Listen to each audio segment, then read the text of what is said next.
Okay, we're good. Welcome to It Is What It Is. I'm Jean. I'm Shaw Marie. We switched it up. Okay. That was Made take sure 3. you were paying attention to Anyway. it. Yeah. Jean blew my mind. Before we talk about Ted Bundy, we must talk about teachers. Here, I'll fact check And myself. bless teachers. Dude, I am not even kidding you. I've been, quote unquote, homeschooling my 6-year-old. Not going well. I need her teacher. I need an adult. I need help. You're like that meme of the angry dad that's bent over the child and said, I said 5 apples. Yeah. How many dude, is 5 apples? My daughter refused. She's 6 years old. She refused to write a 5 the other day. She kept putting a 2. You guys, I'm not even kidding. By the third erase and asking her politely to write a fucking 5. Mm-hmm. Oh, man. I almost lost my top because I was like, it's a 5. Like, legitly, it's not hard. It's a 5. I was correct. And you know how to do it. I'm really sorry. Soft closure until Yeah, April okay, 20th. so we're screwed. I don't know what I have to do. I can't let you in my house because you might have the corona, but I need you to take my kid and risk it. They're still doing the grab and go meals. Ugh, God. So you can still feed them for free. Thank you, schools. Anyways, I guess. How are you guys doing with this? Hopefully everybody out there is not about to pull a Bundy, because, like, fucking Christ. I did get out of my house today for my depot shot, and that was super nice. Drove myself and everything. Mm-hmm. I have a new vehicle that I haven't been able to drive since I hurt my foot. Mm-hmm. It's my husband's, I guess. It's really important that I say it's his and not mine. But he has my car. What do you think? I love it. Do you like it? It was nice. Yeah? To go muddy? No. No? It is raining now. No, it's so shitty out there that I was like, no. And then, like, okay, it's so not shitty. It's rainy. March in Idaho. Right. Is but it tomorrow, April? Yeah. Oh. But I felt bad because here's why I had to come rushing home immediately. Is because I haven't left my house since February. Okay? And I went and got my depot shot, like I said. So when you go into the building that I went into, they had to take my temperature and ask me a bunch of questions. It was crazy. I did the whole thing. I passed. I go get my depot shot. Well, when I was sitting in the waiting room, the 6 feet chairs are 6 feet apart or whatever, and there's this guy sitting there, and he's just minding his own fucking business in the world. And I can see his face is changing. It's like noticeably changing, and he's like trying not to clear his throat because he's like, shit. I'm going to clear my throat and everybody's going to freak out. And boy, was he right. He went, and I almost shit myself. I got so scared. I was like, no, I barely got outside. Not today. No. And I judged him so much that, like, I had to tell the nurse about it. Yeah. I got her laughing. She was on a roller coaster by the time I left that room. So you made someone else's day. Oh, I did. She even thanked me because she's like, girl, I haven't had a laugh in a minute. Everything's been so damn serious. I was like, dude, I'm first day out. I'm first day in it. And I'm fucking terrified. So even Jean's cough, I know that shit's COPD, not corona. And that's why I'm scared to go out. I guess I won't get jumped because nobody wants to touch me. That's true. That's my fear, is that I'll get jumped. But you will get judged. Oh, yeah. But yeah, so this is going to be part 2 of Bundy. Yeah. Did you watch anything? No. Okay. You fail. Okay, so we've already covered 7. We have many to go. I'm not going to try, I won't try to make myself talk as long as I do. Should we rename the first 7? I am going to. Okay. You're going to. Okay. You can go all the way to 7. I numbered them very nicely there for you. Okay. Well, and you were very excited about this. I am still. Such a good job. I didn't put the little girl that they think he killed when he was a teenager on this list because these are the only ones that he's actually been confirmed of being. Was he convicted of all of these? No. Fuck no. No. He was only convicted for the ones in Florida, and we're not even there yet. Oh. He is only responsible for this page. This from 1978. Those are the only ones he's ever been charged for. And then there was more than all this. Yeah.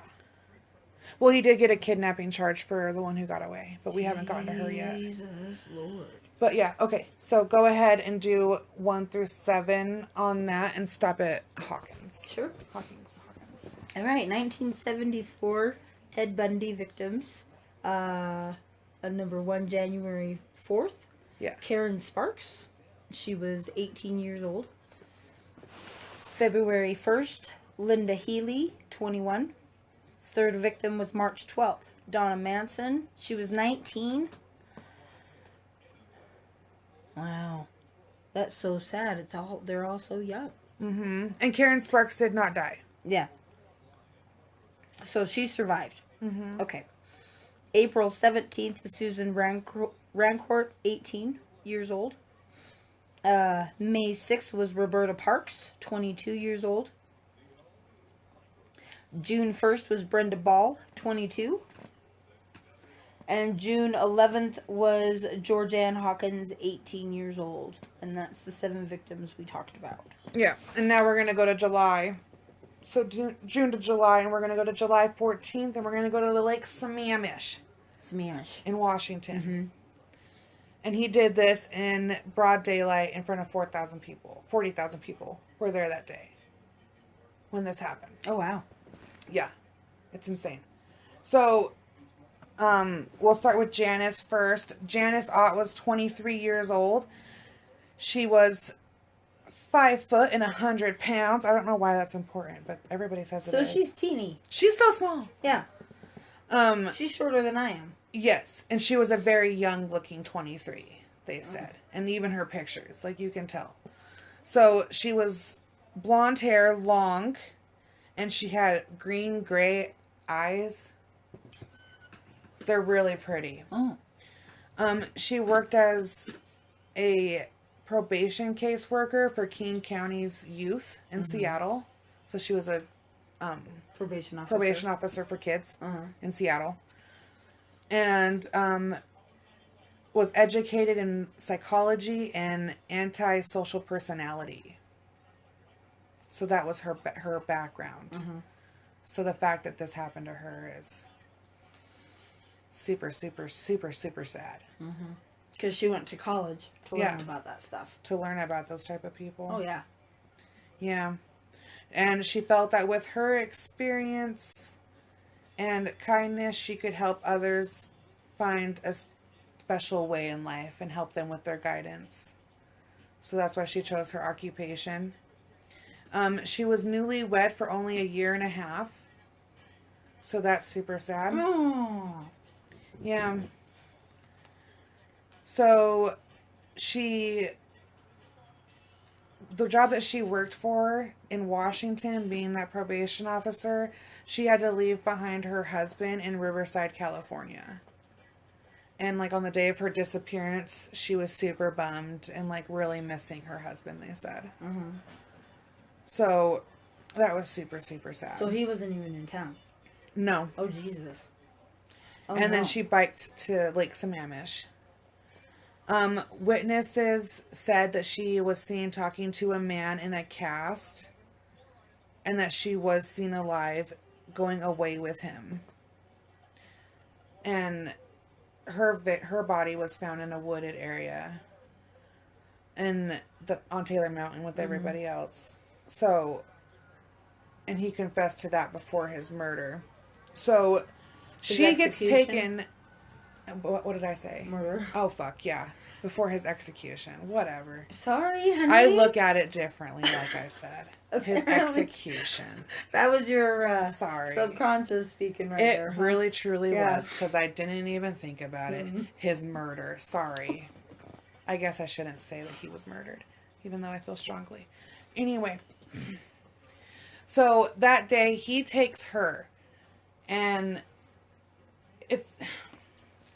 In one of the movies that they do, that was in the 80s, I'll find out the name of the movie because it's honestly the only Ted Bundy movie I would ever recommend. Mm-hmm. And it was made in 1980-something. It's really good. It's way better than the Zac Efron one. Okay. Sorry. Zac Efron one was horrible. I don't like that movie at all. One? So, yeah. Okay. And I'll find out what exactly the name of it is. But anyway... It shows in that one, and he did say that he had found a shed type building out in the middle of nowhere, and she was unconscious and left there. Mm-hmm. And then he went back to Lake Sammamish after already kidnapping the other one. Well, not the other one, Janice. Mm-hmm. And then he went back, and then he kidnapped Denise Asland, 18 years old, and she was only 5'4". So all these girls are so little with dark hair and dark eyes. She was a student, so she was studying computer programming and worked part-time in an office. Mm-hmm. And she was going through night school, so she was paying through that. She had a boyfriend for 9 months. They were having a picnic that day in a park. That day at Lake Sammamish with another couple. Mm-hmm. She had. They were roasting hot dogs. The men that she was with fell asleep in the sun. It was a hot day. She walked to the bathroom at 4:30 and never came back. When her friends started to worry, they started to search for her. They could not find her at all. Some people remember her also talking to a man in a cast with the name of Ted. He introduced himself as his real name. He didn't give a fake name. Mm-hmm. Everybody he met, he said, "I'm Ted." So then it turned into this big, huge thing of where's Ted? Quotation marks. Ted. Mm-hmm. And then a sketch was put out of who this Ted character looked like. Mm-hmm. Now, when Liz sees this sketch on the news in person, it was in the paper. Oh. And one of her friends brought it to her. Oh, shit. And they're like, "Go look at it." And she's like, "Oh, fuck." And she goes white, I guess. Everybody says it. She just goes white. And she's like, "That looks like my Ted." Yeah. When she reaches out to report him, they're like, "Ma'am, he's too old." And like, it's not that Ted. But thanks. Because she was like, "Wait, the guy has a bug?" And his was more of like a bronzy, I guess. And they described it as a tan colored bug. So they were like, "Okay, thanks. We have it. We'll write him down." Mm-hmm. And his name did get written down along with hundreds others. Yeah, because they had a tip line for sure. And so she was like, "Okay, well, maybe it's not my Ted then." Mm-hmm. You know? Like, maybe it's not my Ted. Great. Now she feels bad for calling the cops. Yeah, kinda. Probably. Kinda. Yeah. Like, you can kind of tell that it bothered her, but at the same time, she was like, I don't know. She's like, things between us were just kind of weird. Things that started to click a little bit. She obviously has calendars. So if they're, anyways. Okay, so now we're going to go to 15, and we're going to go into Colorado. And he admitted to all of these right before his execution, to his Colorado murders. Mm-hmm. And so the first one was Karen Campbell. She was 23 years old. She was a registered nurse from Farmington, Michigan. She was 5'4" with long brown hair.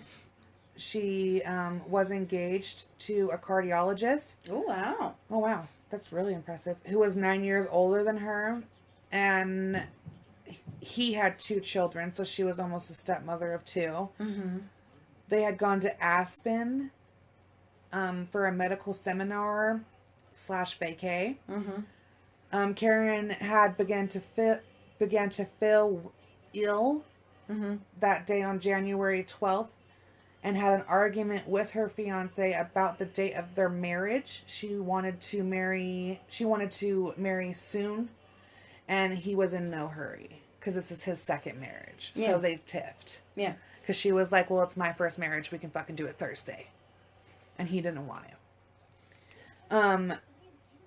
Then she thought she had the case of a slight flu. So she took the kids skiing and sightseeing while their dad was at the seminar. Later, they ate dinner together with friends and then returned to the inn where they were staying. They settled into the lodge, and then Karen remembered a magazine she had left in their room.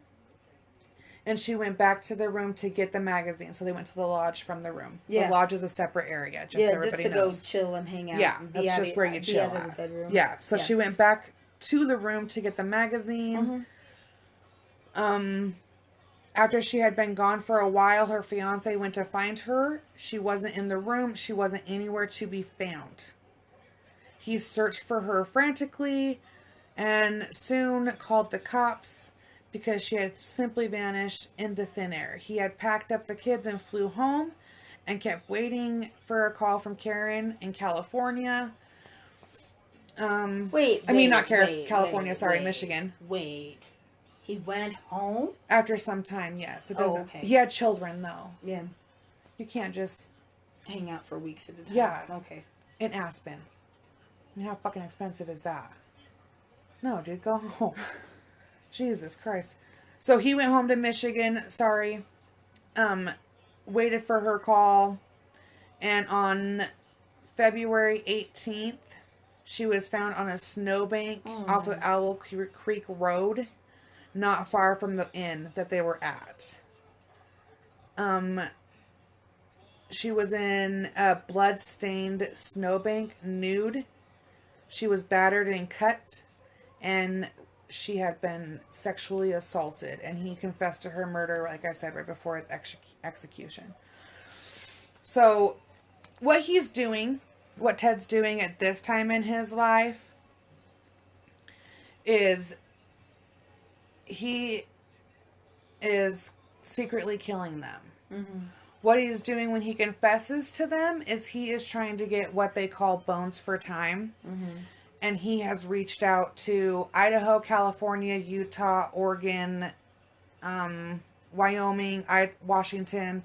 He had reached out to all these police departments offering to confess to the crimes that he committed in order for his execution to be stopped.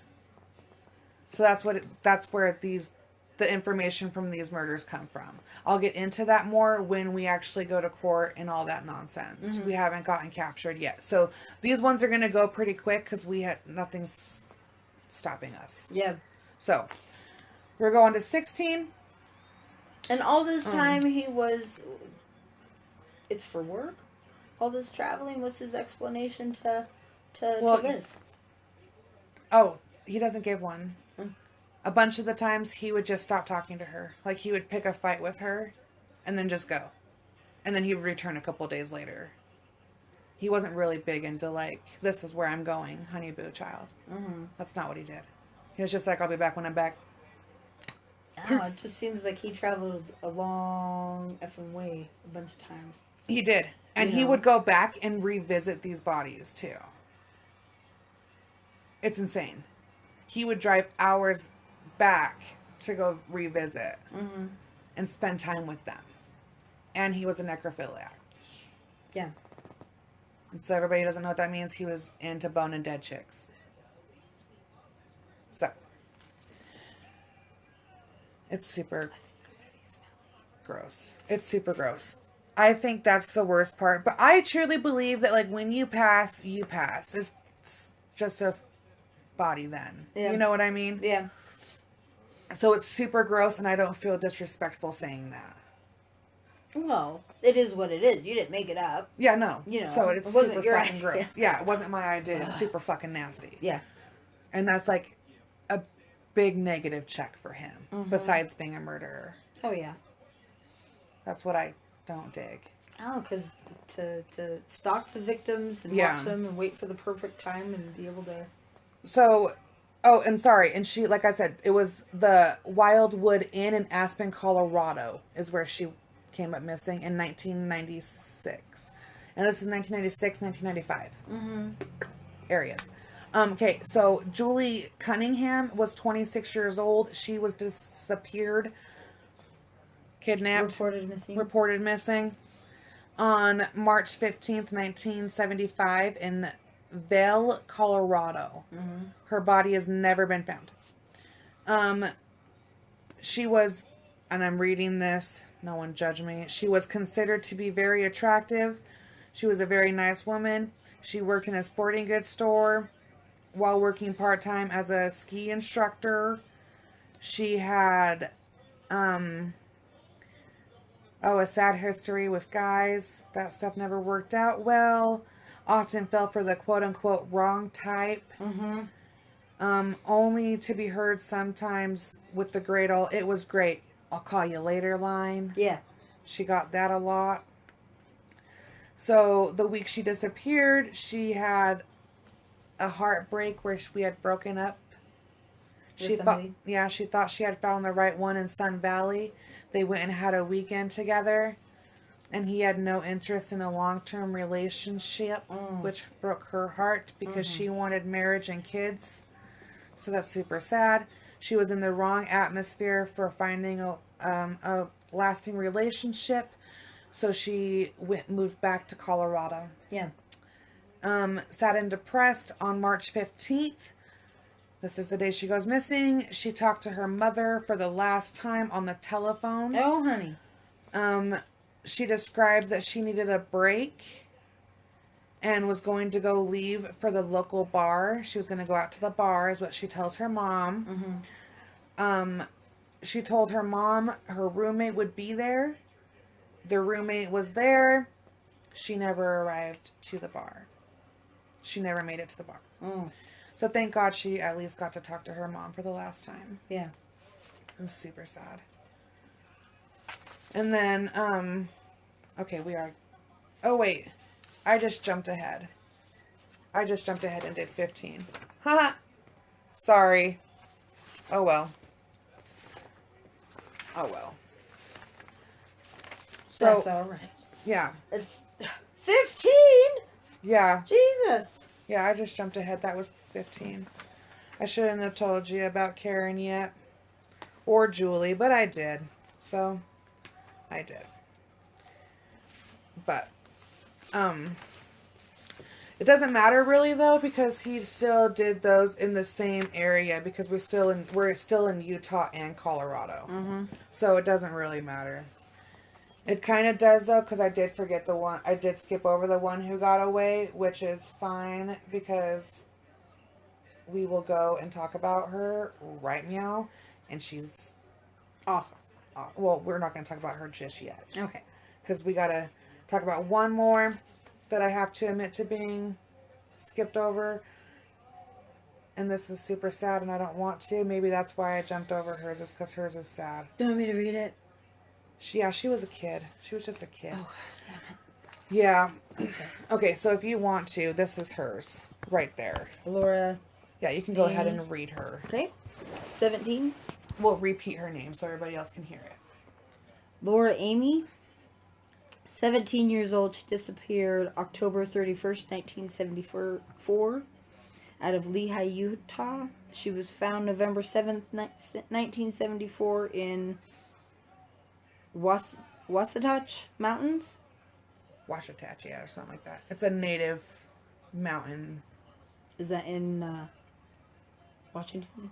Utah. Okay, so Laura had stood nearly 6 feet tall and weighed 115 pounds. She felt very insecure of her awkward, bony appearance. She dropped out of high school and moved in with friends while working small jobs. She was referred to as a drifter looking for something to grasp in life. She talked to her parents daily, but wasn't missed until 4 days after Halloween. She had gone to a cafe on Halloween and, bored with the activity there, left around midnight and headed to a park. She was found a month later on a bank of a river in the Wasatch Mountains. Her face had been beaten beyond recognition, and she was nude. She'd been strangled and apparently beaten with an iron crowbar or pry bar. Wow. Like Melissa, she'd been sexually assaulted. She had been drinking just enough to be intoxicated, but not so much that she couldn't scream, run, or fight back. Bundy confessed all this before his murder. Execution. Oh my god! Haha. Well, all these are murders. Yeah. Okay. Thank you. You're welcome. And then we have gone way out of order. I want everybody to know that. We have officially cut off the list. We have the list, so at the end I will do everybody in order, but right now I'm just saying toss it into the wind. So Because she told you guys like Melissa, so you guys haven't even heard what happened to her yet. Oh. She's Melissa Smith, and she was the daughter of the police chief. Oh, honey. In Midville, Utah. Mm-hmm. So she was a very, very cautious girl. She was born into a very small Mormon town. She was quiet. Her father worried about his kids and taught them to be self-aware. She had little fear in her tiny little community. She was only 5'3". She was super small. She had long, dark hair, parted in the middle. On October 18th, she had plans to attend a slumber party.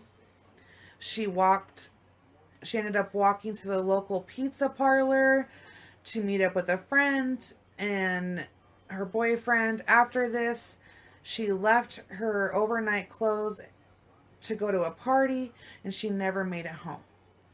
And she never made it to that party either. The teenager who confirmed, the friends that they went and talked to said that like all the things that she planned to do, like she wasn't supposed to go to the party, she was supposed to go to the sleepover, but she went to the party. So that all that stuff had to come out, I guess.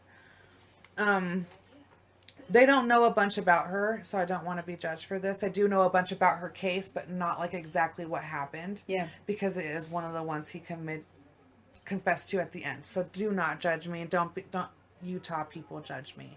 Because I'm pretty sure they know more about the story than I do. Oh, well. So, and I feel bad for that because they don't really give me much. Except for that she was found 9 days later, beaten and nude, far away from the small town that she was in. Oh, wow. Her head had been severely beaten with the crowbar, so that's where that came from. Oh, honey. And her body had, he went back and washed her. Oh. And bathed her. And stuff. So it was really weird. She was strangled and raped and sodomized. So that one's horrible. And so Nancy Wilcox also happened from Salt Lake City. She disappeared from the Holiday Inn near Salt Lake City on October 2nd. She was last seen in a VW Bug similar to his. She is more likely to be the first Utah victim. Is Nancy Wilcox. Bundy told detectives that he left her body alongside of Debbie Kent in the south part of Salt Lake City, but her body's never been recovered, and we haven't done Debbie Kent yet. So he just said that he put her with her, and they don't believe that to be true. Another one in Colorado was Shirley Robertson. She was 24 years old on July 1st from Golden, Colorado. She was hitchhiking for fun to state to state. She didn't show up for work on July 1st. Friends and family thought she had gone off and been on a whim again. She did argue with her boyfriend prior to her disappearance. No one had a funny feeling that she wasn't there for a while, so it took them a minute. The summer passed without a word, and then they realized that something was probably wrong with the 24-year-old and something had gone wrong with her. They learned that she had last seen all of her friends on June 1st and on July 1st. So everybody now realized that it's been a hot second since anybody had actually physically seen her. Before they didn't know. So that's why she was not reported missing. Yeah. Her body was found inside a mine by 2 mining students. Her cause of death was impossible to determine because of decomposition. Oh, wow. And he confessed to her murder right before. And then it goes into the Utah murders with Nancy being first, then Samantha Smith, and then Laura, and then Debbie Kent. And then, sorry, we're not to Debbie yet. Now we go to Carol. Okay. And Carol is our survivor. Good. She is, every time she tells her story, you'll get goosebumps. No matter what show you watch, no matter what it is, every time she tells her story, it's amazing. Okay. So, what happened to her on my sister's birthday? Well, my sister and my brother, on November 8th, 1947, in Salt Lake, Utah. It was a rainy day. 18-year-old Carol had left home about 6:30 p.m. Okay? She goes to the mall. Yeah. Because she's very adorable. Very adorable at 18 years old. So, she has long, blonde, long dark hair, pretty gorgeous eyes. She was living at home and working for the Mountain Bell Telephone Company. Oh. While at the mall, she had run into a cousin. They chit-chatted for a minute, and then Sweet. she went to go purchase some books. As she was looking through some books, a handsome dressed man approached her. Did he have a cast? No, he did not. Oh. He asked her, "Ma'am, did you park near Sears?" And she says, "Well, yes, I did." He says, "Is this your license plate number?" And he reads it off to her. She says, "Well, yes, it is." He says, "Great! Someone's been breaking into your car. Oh, good. Would you come with me so that you can take a look at your car and tell me if there's anything wrong?" Young and trusting, she says, "Sure." She doesn't ask him who he is? Well, he says he's a cop. He says he's Officer Rosalind. Sorry. So he says he's an officer of the law. So she says, okay. She assumed that he was as a security guard or an officer of some sort, because he obviously said, "Someone is breaking into your vehicle. Please come look." With authority. With authority. Yeah. So she followed him quietly out of the building and felt this kind of like hesitation. So she says, "Can I see some ID?" Yeah, give me some ID. Her gut started Because we walk speaking. out to a bug. And like where he says he needs to go, he goes up to a locked door. Or he's like, "Oh, come in here, and my partner has the guy in here." Just a smack. But that door is locked. So he's like, "Oh, they must have already gone down to the police station. You're going to have to roll with me." And so they ask for the whole thing. I thought they were supposed to walk to her car. Yeah. But when she asked for the ID, he like laughed, and it made her kind of feel dumb that she was like questioning the authority. So when they get to the car is when she looks in and she's like, "Well, nothing's happened." And that's when he's like, "Well, come with me to this building over here. Come do the paperwork. Yeah. Come see if you know the guy. Maybe you know the guy." And so they go to that building. Like I said, it was locked. Turns out it's the back door of a laundromat. It has Nothing. the door goes nowhere. Yeah, the door actually goes to a laundromat. So that's when he does the whole ruse of like, "Oh, my partner, darn him, took him to the station. He's at headquarters." And so when she gets into the Volkswagen and they get into that confined space is when she can start to smell the alcohol on his breath. And so she's like, "Hold up, wait a minute. You're not effing... Yeah. You're not who you claim to be." So when he told her to put her seatbelt on, she replied no. And she then was ready to jump the fuck out of the car. He had already driven off and was going he was going really fast. She realized they were heading away from the police station. And so she was like, hey, where the WTF are you going? So he pulls over, screeching the tires to a halt. So like we're pulling over dramatically. He tries to handcuff her. They're in a struggle. He gets it around one hand, and they're struggling, and he goes to put the handcuff around what he thinks is the other hand. It's the same hand. Oh, okay. So he put the handcuffs on one hand. And so she fucking bolts from the car. Yeah. She amazingly gets out of this car. He jumps out of the passenger side of the car. He had like a crowbar, she thinks, because she could feel it being like something swinging at the back of her head. Yeah, as he was she's trying to going. get her. Yeah. So she can feel all this. So she's in a panic, and she's running. And finally another vehicle comes, and she jumps into the vehicle with this old couple, and they take her to the police station where she makes her report. She is not able to make an ID from the photos or whatever. It's when he gets the lineup is when she's able to make her identification. But she made a good sketch. She remembered everything, but she survived. Thank God for her fast feet. Dude, she trying to hit her head with a goddamn crowbar. My God. Can you imagine? Dude. Yeah. Yeah. She did amazing. And she is the second living victim of Ted Bundy. The first in Utah. Well, nobody's perfect. Yeah, true. A couple got away. But unfortunately... How many survived? 2. Only 2. And so they had to be questioned by him.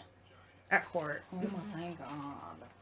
In Utah, yeah. Oh well, I don't think in Utah, I don't think, it was Florida that he got to question his own people. But, oh, okay. But this sadly happened that night. The one I'm going to tell you about next. And this one, as a mom, will break your heart when I tell you what her mom does. Oh.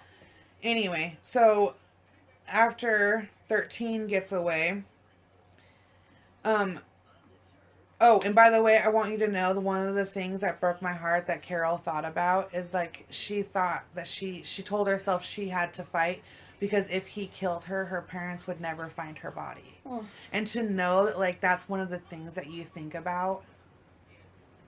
And she said not to sound, she says it's so cute too. She's like, not to sound cliche, but like legitly my life flashed before my fucking eyes. Yeah. Like it was like go time or die time. It's amazing. Despite the fact that she did survive, sadly that night he would hurt this woman forever anyway because of his following actions. I want everybody to realize that I do point out that he is a dick.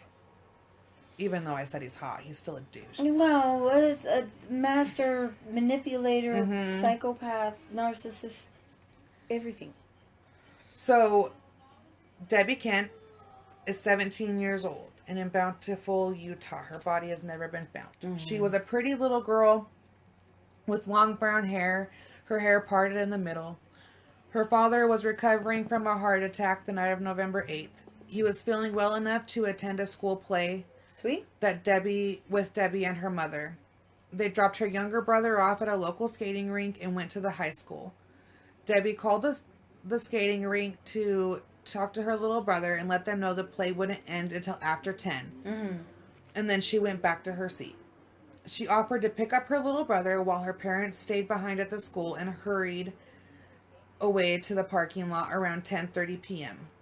Several people who lived near the school later admitted into hearing 2 short, terrifying screams before 10:30 or 11. They described them as coming from someone who was mortally terrified. Then even walked outside and stared into the darkness, hoping to see no one ever saw a thing. Debbie's brother was waiting at the skating rink for a while as the crowds thinned. When the crowds were thinning at the high school, leaving her parents waiting until midnight until they were like, we have to walk home. Then they realized that their car was the only one sitting in the parking lot. Like as in their minds, they're thinking she's not here because she should be in front of the school. Yeah. And they thin out through the whole crowd, the parking lot's clearing or whatever as they're standing there. When they realize and they look up out into the parking lot, sits their car. And their car should not be there. So does everybody follow? Yeah. Okay. Yeah. They immediately called the police who were familiar with another disappearance, Carol. The father told police that he had arrived at the play and when they got to the play, they saw a light-colored VW Bug going away from the school. A small handcuff key was found in that parking lot. That handcuff key they take to where Carol is. It unlocks her handcuffs. Oh shit! So they know that key, that person is the same person. Bam, bam. Nothing else ever turned up. Her family was heartbroken through Christmas and everything else. It was horrible. Along with Melissa Smith's family and Laura's families, like I said, he confessed right before his execution. Mm-hmm. Her mom keeps the front porch light on, and she says she will turn it off when Debbie comes home. Till this very day, her sweet mother keeps a light on for her child. And now she just wants the remains. She just wants something. But she, unfortunately, has never been given that.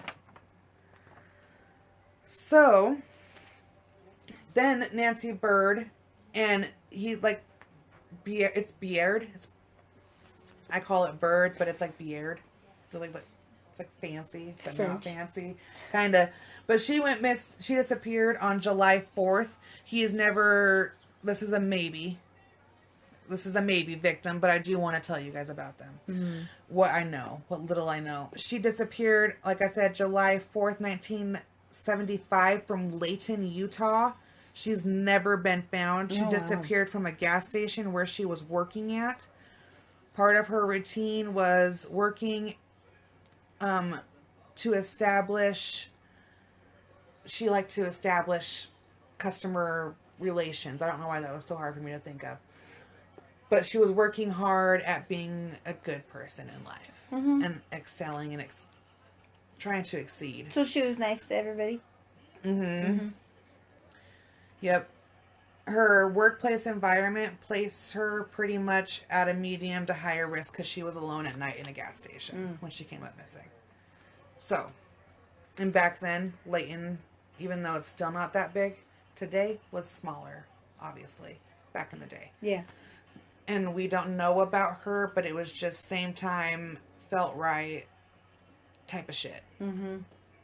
So, Well, they didn't have surveillance cameras back then, I don't think. I don't think so either. Another maybe one is Debbie Smith, also 17 years old. She disappeared sometime in February 1996. There's not a lot of details. But just before going to the electric chair, he added that there may be a fifth Utah victim, and they believe it to be her. Yeah. From the gas station. Yeah.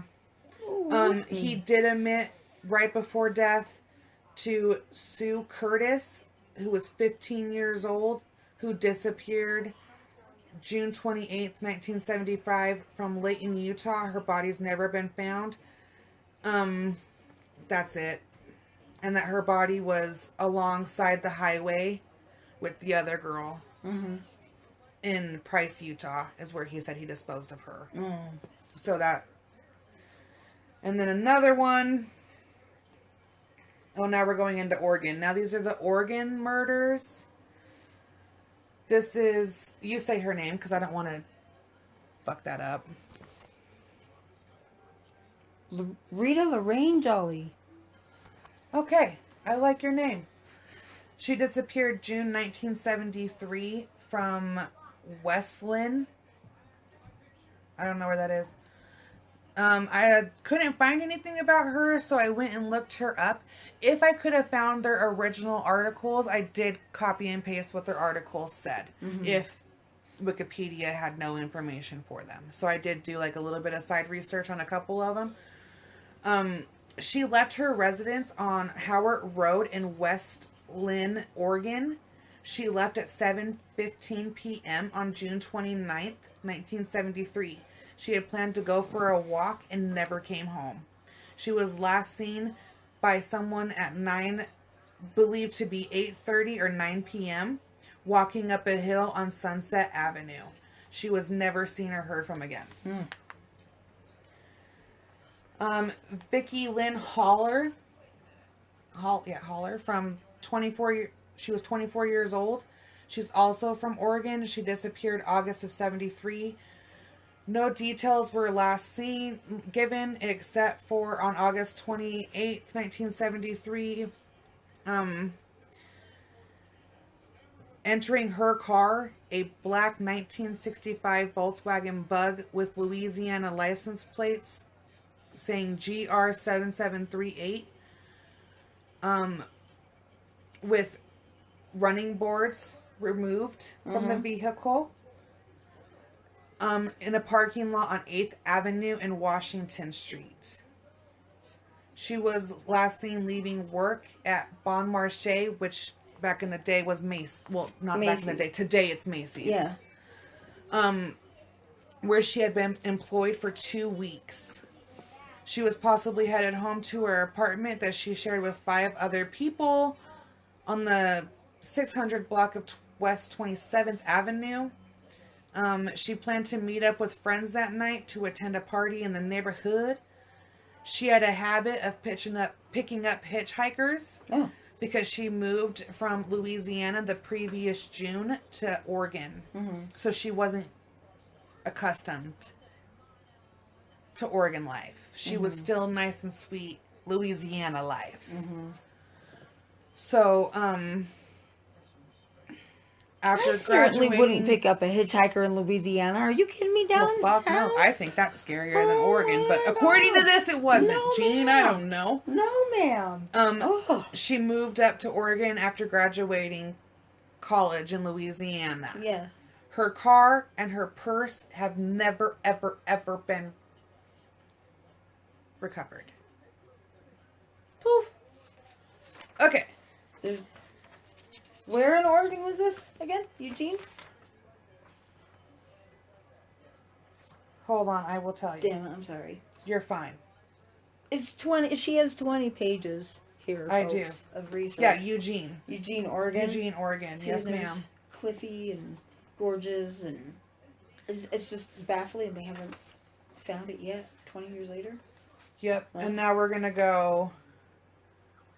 Well, we'll do the Vermont one. There's possibly, they think this one may be victim official number 2, but we can't say that. Yeah.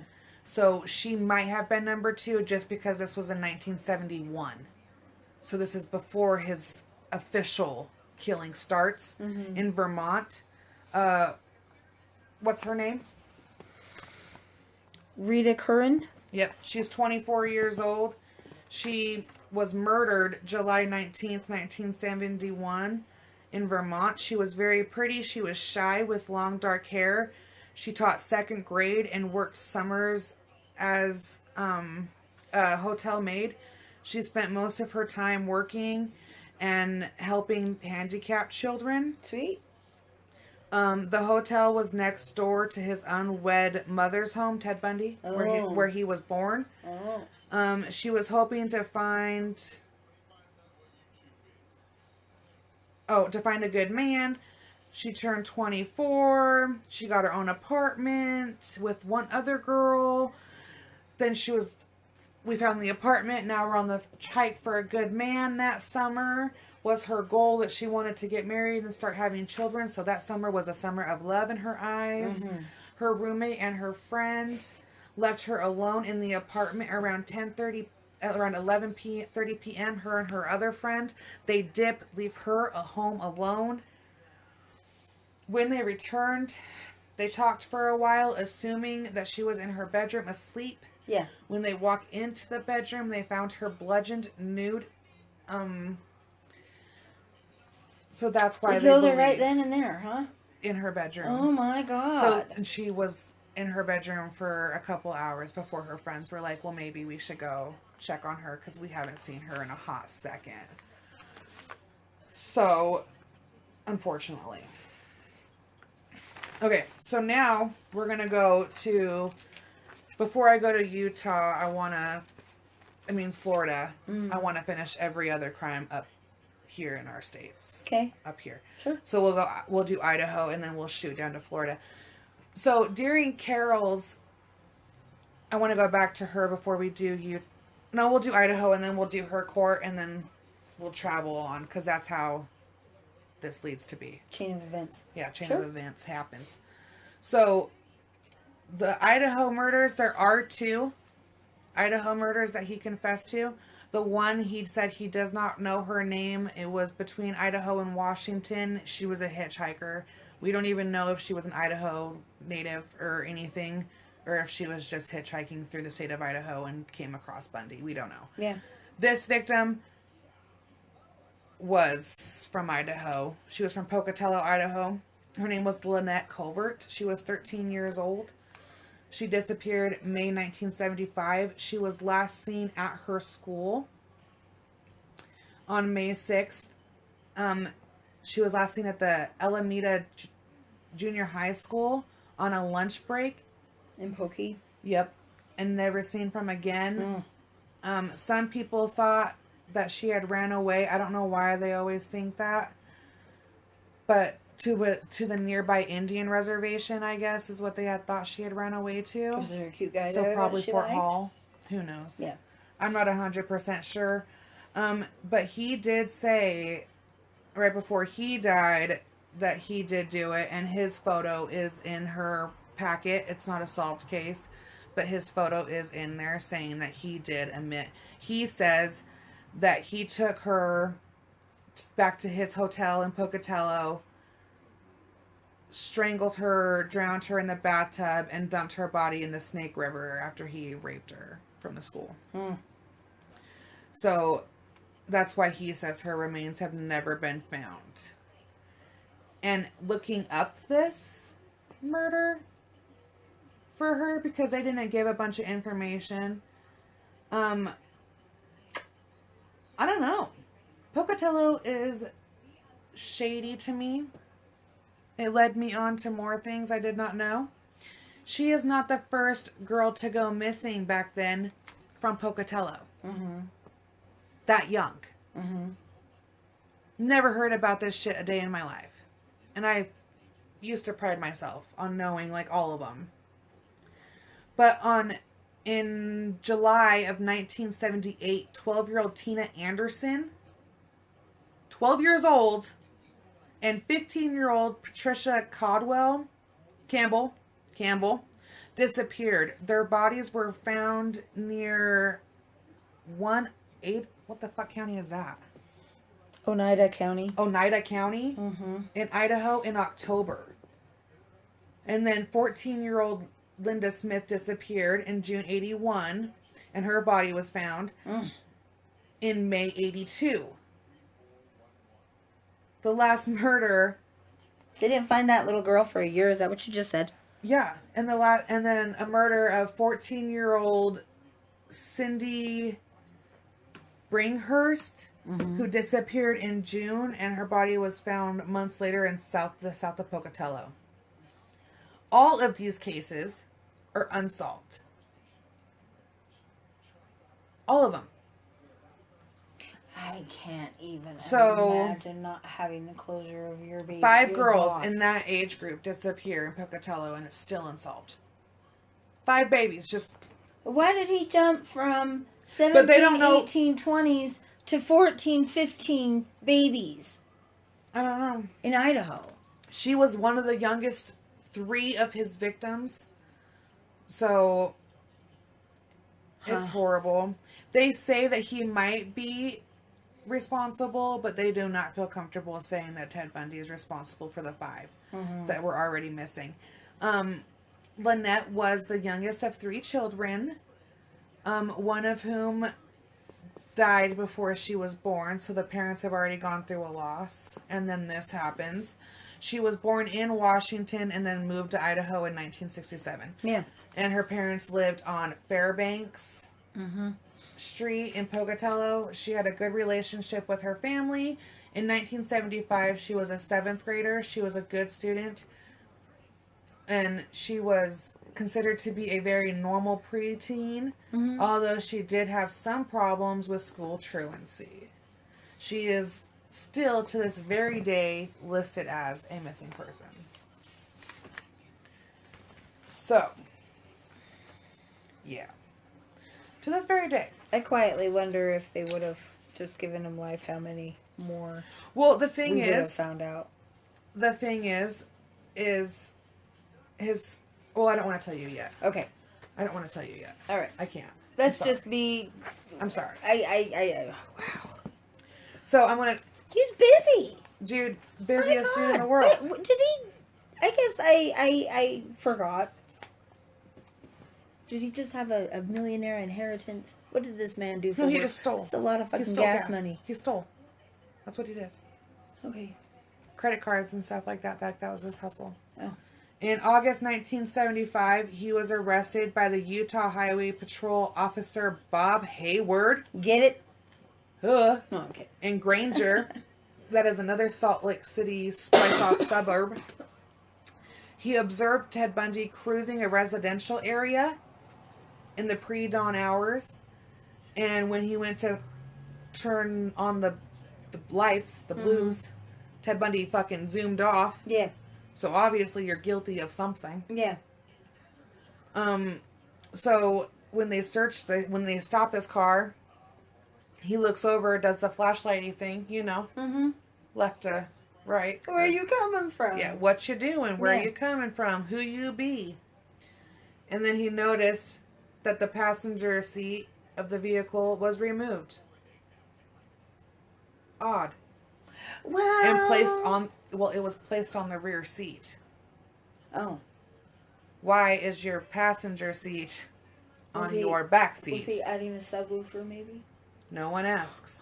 And as he's pointing it in there, he also comes across some other disturbing artifacts. Like a crowbar with blood on it? Like a ski mask. A second mask fashioned from pantyhose was also found. A crowbar. Handcuffs. Trash bag. A coil of rope. One ice pick. And these were described to be I can't say that word. What is it? Robbery tools. Yeah. I won't say. You guys can't get me. Burglary tools. Yeah.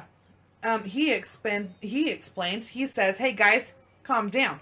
The ski mask is for fucking skiing. Duh." Okay, but all of these things And together... and the handcuffs, I found them in a dumpster. And the rest were a combination of household items that I just had in my car. Mind your business. Even though they were like, didn't that the ranch chick say she encountered a Bolt's bug of some sort? Mm-hmm. And that dude had, what? Handcuffs? Oh. And she felt the crowbar being, and he had what? Oh, okay. Let's look into this fool. Mm-hmm. So this is when they get the picture. I'm doing a clicky thingy to Jean like she fucking were playing Pictionary. Clicky camera. The picture. Hairspray? What are you saying? Hairspray. So they knew that from November back in 1974 that's what was happening here. Uh-huh. And that the suspect's name matched Bundy's name in the disappearance in December. Oh. So a phone call was made to search his apartment. In the apartment, when we get the A-OK to go into the apartment that he has in Utah, we find the guide to the Colorado ski resort with a check mark by the Wildwood Inn, where the Colorado lady came up missing from. Yeah. So they're starting to link all these things. Mm-hmm. Thinking they need to make some phone calls. Yeah. They also found a advertisement for the Viewmont High School play in Bountiful, Utah. Mm-hmm. And a teacher in that school had seen a creepy guy roaming the halls of that school, and he was asking people to go outside and verify a car with him. Mm-hmm. And she said, "No, I'll find a guy to help you." And he was like, "Nah, I'm good." And she did notice that after she got up and walked away, that he also got up from the audience and walked away. So she did notice that, but in her mind at that time, she did not put the two together. Mm-hmm. But I do want to say that was noted. They started to pay attention to shit. So they didn't have enough to get him on because, like I said, they did the photo and they showed her, and she wasn't able to make a positive identification off of his photo lineup of photos that was shown. But she knew in her heart of hearts, if you get this guy in front of me, oh no, I will know who he is. Mm-hmm. Like, and she just, I can imagine knowing in your stomach that you know him, and then they show you pictures, and then, like, they obviously they think that he is in that group and you can't see his face. And you have to look at them and be like, no, please, just like get him in front of me. Mm-hmm. Like, well, because sometimes pictures aren't as clear, and you don't want to point your finger and put somebody innocent away. So yeah, she couldn't do that. So meanwhile, since they can't charge him with anything, they put him under 24-hour surveillance because they're like, this dude is a good lead to whatever. Something's not right with this dude, so let's just watch him. At that time, 2 detectives go back and fly back to Seattle and talk to Liz. That's when she says a year prior to Bundy even moving to Utah is when she started to she couldn't understand why there was like 2 houses, why we weren't living together, that we had medical supplies, and that he had admitted to that. And that he had clutches and purses and things like that she couldn't understand. But he said, remember when he went undercover for the governor thing? Mm-hmm. He would dress up as a woman. Oh. Then too. As like his like undercover things that he would do and he was so proud of. Mm-hmm. So she was just like, oh, okay. Mm-hmm. Whatever. And that a meat cleaver he had that he never cooked with.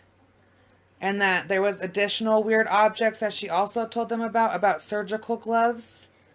And an oriental knife in a wooden case that he kept in his glove compartment. And a sack full of women's clothes that he was suspected of, but he said he stole them, so she just thought that when he stole like from the laundromat or whatever, that these were just women's clothes that were in whatever it was he stole. Like, she didn't think it was creepy that he had women's clothes. So part of his disguise. Yeah. She had suspected, like I said, that he had stolen most of everything. When she confronted him over the news and over a TV and a stereo, he warned her not to tell anyone, and he said, I'll break your fucking neck if you tell anyone. She said Bundy became very, very, very upset when she considered cutting her hair because of everything going on. She was like, shit, do I need to cut my hair? Because it was long at the time. Mind you, she is talking years prior, so she's reliving to the officers. And so she says, when I mentioned cutting my hair back then, he fucking got mad. Like, super mad. And he was like, no, you ain't gonna cut your hair.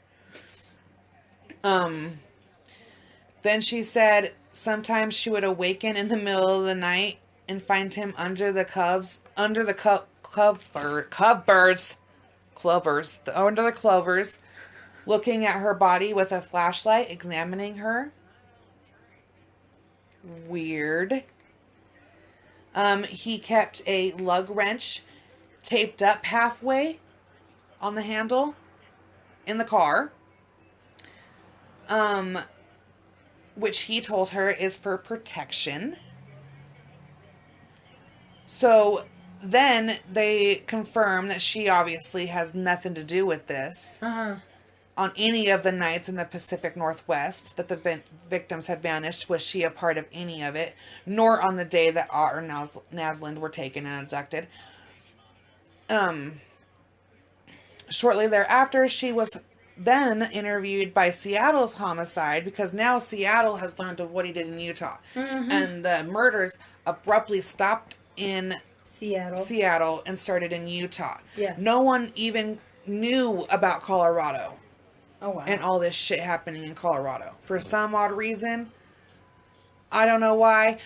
Liz's friend goes on a trip to Colorado and she comes home and she's like, dude, I don't want to scare you or nothing, but you know how you said your Ted moved to Utah? This shit's happening in Utah now. So, like, don't freak out, girl, but freak the fuck out. You know what I'm saying? Just like, and like, you know. So her friend was like, you might have been right about your intuition.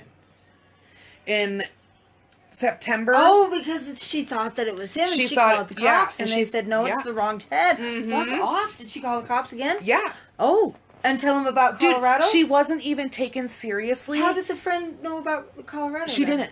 She knew about the Utah murders. Oh, she went to right. vacation in Utah. Uh-huh. So she went home from her vacay and was like, shit, dude, a bunch of little kids are dying in Utah, getting kidnapped, and everything's starting in Utah like it was here. It was super scary. I came back here. So that's what happened. Oh, Jesus. Yeah. Oh. And the only time Liz was ever taken seriously by any law enforcement is when she called and was put through to a woman, the only woman on the force. Yeah. She was talking to her, and that woman was like, hey, what? Okay. Can you come here and talk to me Well, for a she minute? took her seriously. Yeah. She was like, the way that Liz was like, you guys, literally, my man, matching up. Like, he has nothing good in the positive section. Everything's telling me it's kind of Ted. Mm-hmm. My Ted. Mm-hmm. Ted. And no one took her seriously. They're like, no, he's old. No, his bug is a different color. No, we talked to the professors. Even one teacher called and was like, this dude, his name's Ted Bundy. He's weird, but I don't know if it's the Ted. Mm-hmm. Like, I just want to get his name out there because his name is Ted, and he kind of sort of looks like he might be the guy. So, like, he was reported. No one took it seriously, though, until this female officer was like, okay, you are a woman, a mother. Yeah. And you're not letting this go. And he's your man. So she kind of starts being like a secret detective cop, and she's now finding, like, she's doing, like, receipts and going back and, like, where were you this day? She's doing detective work. Yes. Yes. She's being a detective. Yes. Yes. A detective. Sometimes you have to do it. Sometimes you do, because unfortunately, you have to give them. Well, unfortunately, as Liz is going through these things, she kind of remembers that the reason why she was cleared from the day of Lake Sammamish is because after he takes, I believe it's Denise, I think, he went and had burgers and ice cream with Liz. So after the murders, he went and had dinner.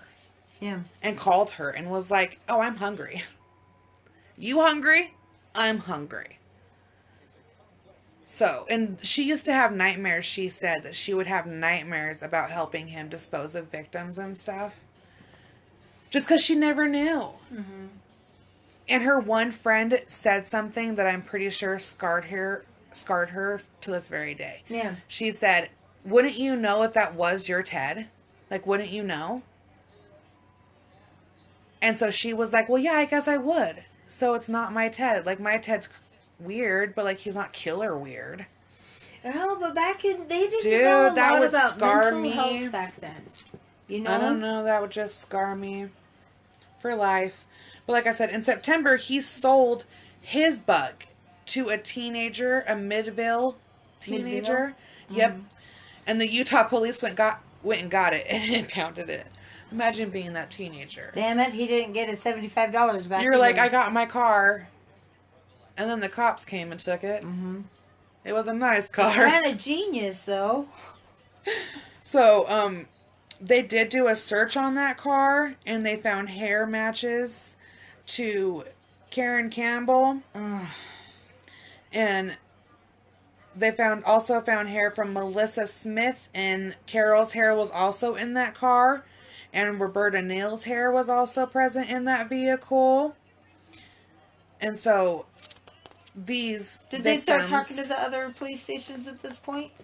They did. Everybody's kind of sort of started talking to each other, because now, only reason why is because of them, like, they saw in the papers. It was one of the detectives read a paper in Seattle, or vice versa. Mm-hmm. It was newspapers. Like, someone was reading the paper and was like, oh shit, this stuff was happening there. Now it's not. Now it's happening here, kind of connection. Mm-hmm. So that's how that's how the public makes it seem that, like, law enforcement got involved together. Yeah. I don't know the logistics behind, like, how they really started talking to each other. Yeah, have to have a break to start communicating. Yeah. Mm-hmm. So I'm not 100% sure on that. I can't imagine back then, especially being the guy that wants to solve it all and then finding out that, like, your guys moved on And now you have to coerce with someone else to solve the cases. And now it's like a whole thing shared. Serial killer. Now it's like a shared, we did it, you know. It's a downer for any detective because it's not going to be only I. It's a team effort now. And the guy in Florida who did do that was sued by Bundy, and that's the only case he's ever lost for unniceness in a jail. Oh, really? Ted Bundy won it because he was that much of a douche about the whole thing. And being the guy that Bundy wouldn't get away from. Bum, bum, bum. Oh, yeah. Anyhow. Yeah. So, where was I? She's connecting dots. Yeah. So, on October 2nd, detectives put Bundy into a lineup. Yeah. That's when we get him in person. As he's coming in the room, she's like, Officer Naslin, right there. That's him. That's him. Right there. And right that was there. Miss Carroll? Yep. And they're like, girl, slow down. Let him put the number up. Like before his number even came up, she's like, bam. She's ready to go? Yep. She was like, I am 100%. I am confident. Lock him away today. Right now. I know it. For sure. That's him. Okay. So that's what happens. Oh my god. Uh-huh. Oh. And then a witness comes forward. I'd peek around the corner and flip him off. Ha-ha, yeah, right. And then a witness comes forward and recognizes him. Damn trucks. And recognizes him as the stranger from the high school auditorium. Mm-hmm. The one that said put me in front of him and I'll know. Well, no, because that was Carol. Oh. But,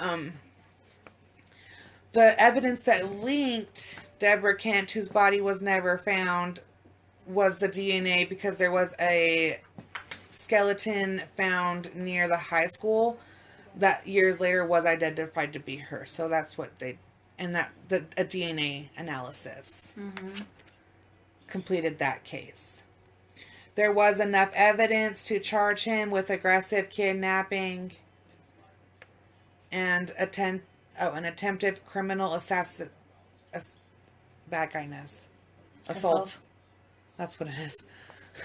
In the Dorange case, he was freed on $15,000 bail that his parents paid and spent most of the time going back and forth, preparing for trial and going to Seattle, living with Liz. And at this time, the Seattle... She moved him back in? She let him come back, yeah. She never stopped dating him or loving him the whole time. She never no one ever could prove it was him. Yeah. Until the cops were like, well, help us. And then at that point, you still love him. And she couldn't get past the years that none of this shit was going on. Those were the good years. You always go back in shitty situations to the good years. Yeah. Anyway, like I said, sorry. The Seattle police had put him under surveillance, looking for evidence for their cases up there. She wrote in a statement saying that when he was under surveillance, when Ted and I stepped out the front porch to go anywhere, so many unmarked police cars started up, it sounded like the beginning of the Indy 500. So... They weren't very good No, they weren't trying to stop because he started being a douche to them. Like, he would bring them coffee and do the, hey, boys, I know you're watching me shit. And so they were like, well, you already know. Start him up, kids. He's leaving. Yeah. So it was kind of like a scare to him to be like, we see you. We will go with you no matter where you go, sir. Every goddamn cop on this police force will follow you. So how about you just stay put or take your ass back to Utah? Thank you, sir. Jesus. Yeah. In November, three investigators, Jerry Thomas from Utah, Robert Kimball from Washington, and Michael Fisher from Colorado. They met in Aspen, Colorado to exchange information. Of the 30 people, there was, within that time, in that meeting, there was 30 detectives and prosecutors from, and prosecutors from 5 states. Yeah, isn't Idaho in there yet? Yeah. Okay.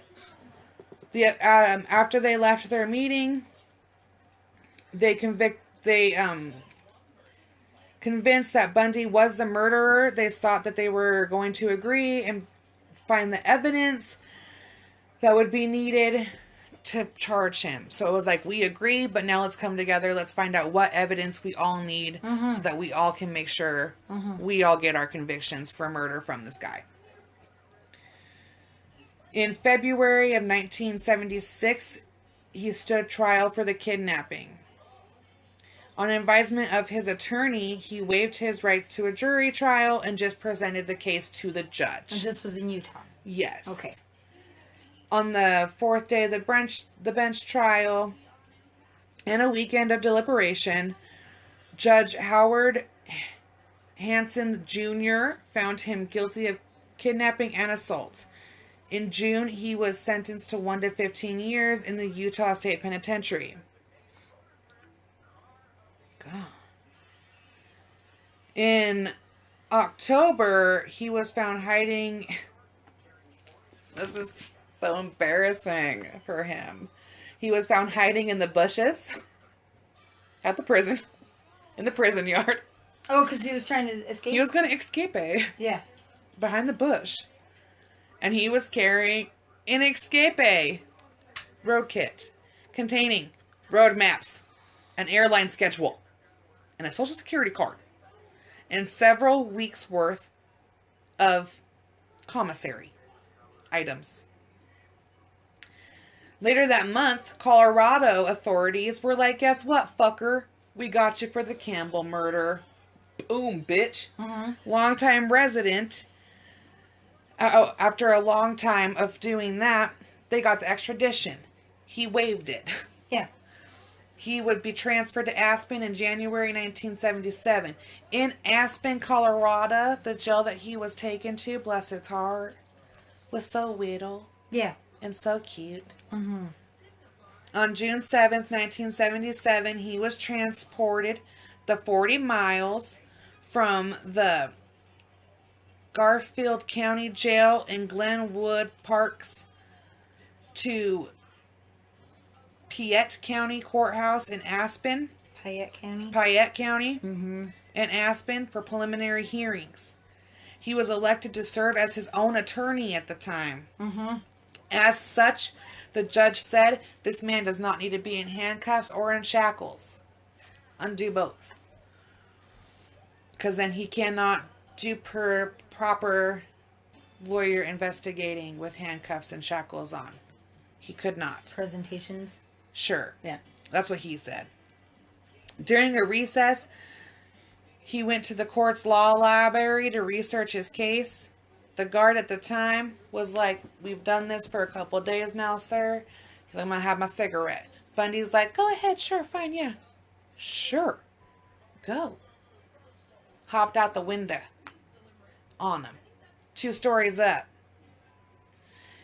And he made a comment to one reporter. He didn't break his ankle. Yeah, he did, actually. Oh. He sprained it. Okay, he didn't break it. Fuck you, Gene. Jeez. You guys, the other day, she asked me if I was leaving my house like a dick. Anyway. No, I asked if you were home. Oh, yeah, if I was home. Like she's a fucking comedian. Anyway. So, he jumped right out. And then he shed his clothes, the outer laying of his clothes, like Batman. Yeah. Or Superman, Batman. Took them off. Under his court attire, he had a different outfit on. Yeah. Boogie down. Yeah. How far did he make it? He walked the streets for a moment, and then he hiked southward onto the Aspen Mountain, where he broke into a hunting cabin, stole food, clothing, and a rifle. The following day, he left, continuing south towards the town of Cascade Butte, but become lost in the forest. So for 2 days, he wandered around aimlessly in the mountains. Well, it's a big area up and there. did circles, missing 2 trails that led downward to the summit of the mountain. On June 10th, he broke into a camping trailer on a lake 10 miles south of Aspen. He took food as a ski parka, but insisted on continuing southward. He walked, but instead of continuing south, he went back north towards the Aspen golf course. Oh, he got disoriented? No, he got scared. Oh. And he got past all the search parties along the way. 3 days later, he stole a car that was sitting at the edge of the golf course. Cold, sleep-deprived, and in constant pain from his ankle, which hurt really, really bad. Oh, yeah, no, it fucking hurts. Super bad. He drove back into Aspen. When he drove back into Aspen, he was spotted. He was swerving. He was a horrible, horrible driver. Everybody says, don't know how the fuck the man drove anywhere. He was horrible at it. He was swerving and in and out of traffic. When the cops see him, he turns his light off. Just turns his lights off like he went invisible. His headlights? Flip. Oh. Just flip. All right. Can't see me. When they pulled him over, he had been a fugitive now for 6 days. In the car, they found maps for the area, and they think that this is where he knew there was a spot marked, and they thought that that's where Karen Campbell's body was. And he knows that they thought that because as his own a lawyer, he got all the shit that they thought. Mm-hmm. The police discovery and stuff. Yeah. And his escape was not a spontaneous act. It was planned. There had been a reporter coming to see him in Colorado, and he gave this guy good access to him, which is one of my favorite pictures, by the way, because he's like looking at a book, and he has like his shackles and stuff on, and he looks down at the guy, and it's like one of my favorite pictures of him of all time. But anywho, he would ask that guy, well, what's down that road? Well, what's up that road? Well, how far to this? How far did that? That guy thought he was just making good old conversation. It wasn't. It was a ruse. Anyway. So he was escaped from that, but they found him. Then he decided he was going to get a better idea.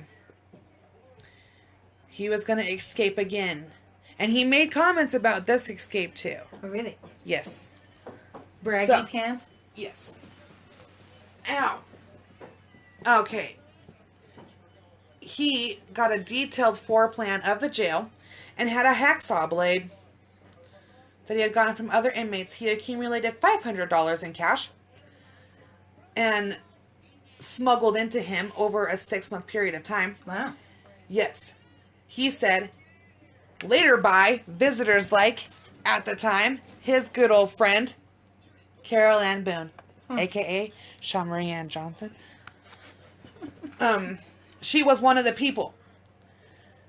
During one evening, the other inmates, prisoners, were showering. He would saw the outlet of his cell, and he lost 35 pounds. Dropped 35 pounds, no one even noticed. And was able to wiggle through the crawl space that he had made. Yes.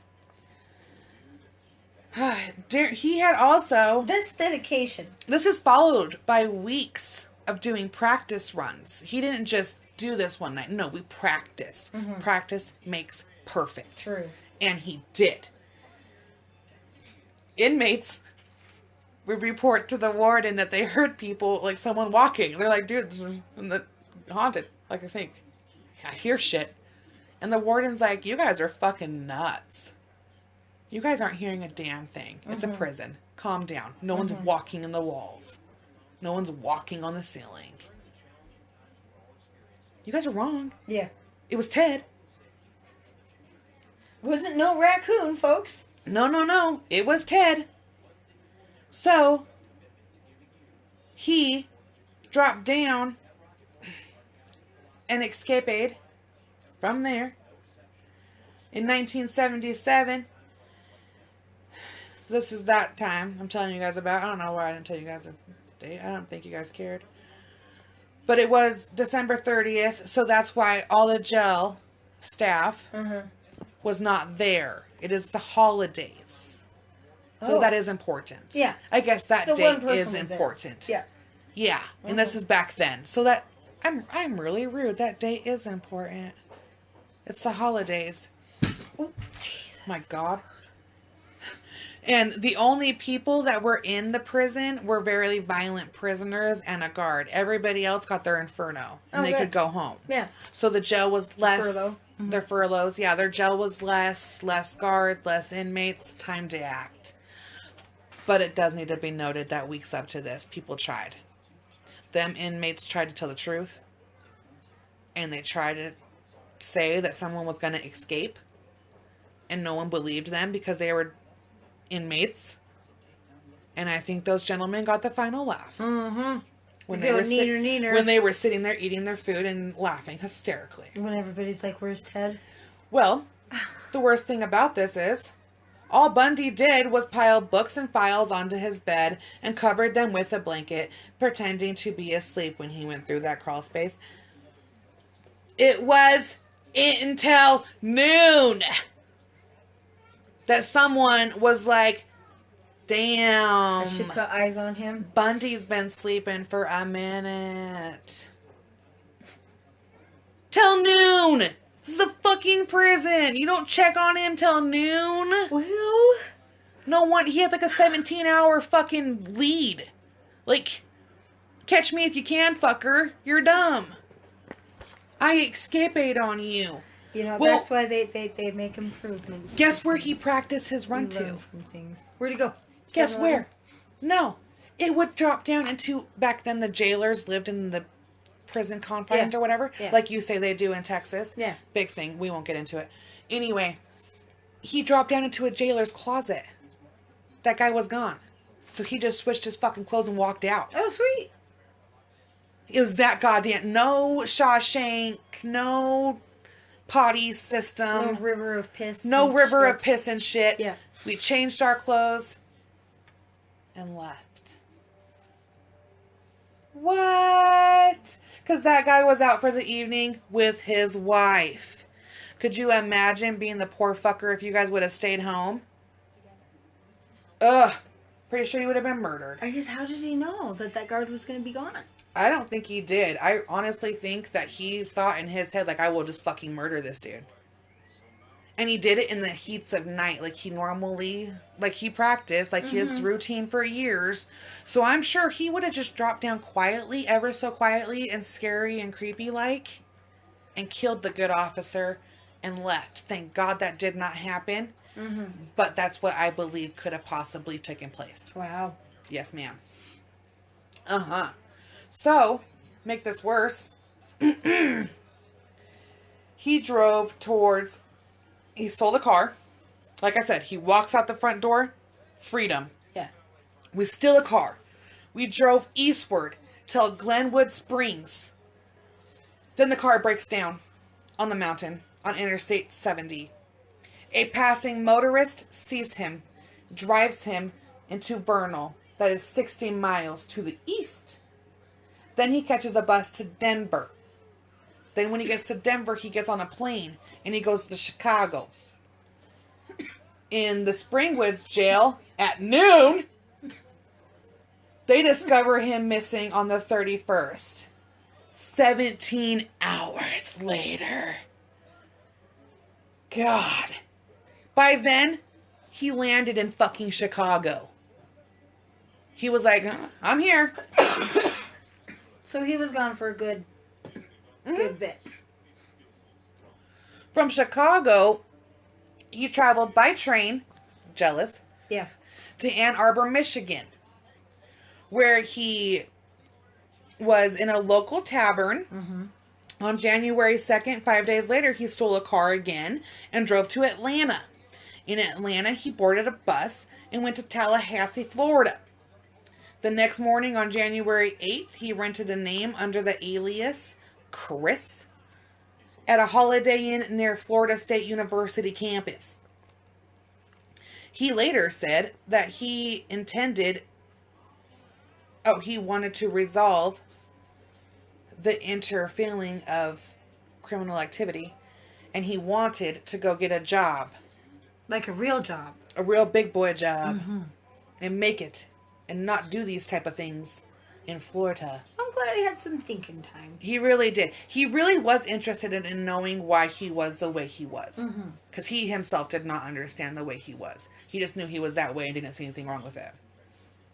No guilt or remorse? Mm-mm. Wow. No. So like I said, he really thought he was going to be that way so that he could remain free and undetected in Florida. Mm-hmm. He changed his name.